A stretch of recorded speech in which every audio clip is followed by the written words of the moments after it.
台南市立林國小攜手國定古蹟台灣書店武廟，推動跨域合作，製作出版3本特色繪本，不僅展現文化傳承甲品格教育良下創新成果，也打造紙本讀、數位讀、戶外讀個體驗全面升級，同時持續深化國際教育。燈會評審啦，著作所找校長是這樣子，因為他們比較專業啦，我攏袂曉啊，所以就找伊開始。對會丁開始，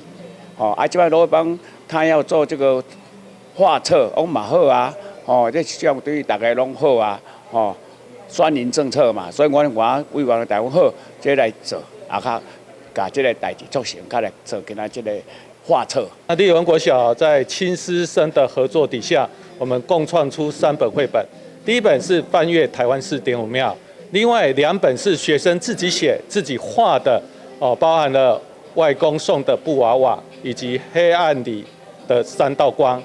總共3本的繪本。那這3本的繪本呢，其實呢都是記載着我們台灣4.5廟，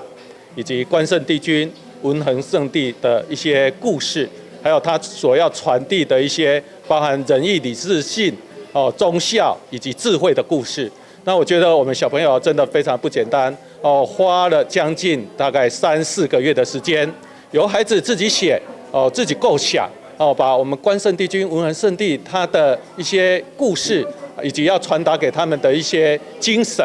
透過他們自己的一個筆觸，把它完成很多的一些故事的編寫以及創作。最後他們還透過團隊合作的方式，能夠把這些的故事轉化成一些圖片、圖案。所以說，這繪本裡面的一些圖畫都是小朋友他們自己的一些構想，以及他們的一些創作。為產業調查、資料收集、到文字圖像編排，攏是由立林書生團隊完成，也借由繪本製作，讓因更加認識在地文化，也學會用創意守護家鄉的故事。這本繪本是4.5廟與立人國小共同出版，並由我們班繪製。故事裡，文衡聖帝給孩子們3樣寶物，分別是智慧新生、守護之盾與公平天命。故事中的不平怪是以寶可夢的耿鬼為原型，一開始身上的深藍色代表了他心中邪惡的想法，是後來受到文衡聖帝的啟發，它的顏色才慢慢變淡。有了這個線頂 AI 科技的傳播方式，讓也未來到書店武廟民眾線頂閱讀，會當更加了解武廟歷史甲古蹟，也借由繪本行銷，鼓勵民眾來到府城來探索古蹟歷史甲文化內涵。但是新聞張偉忠採訪報道。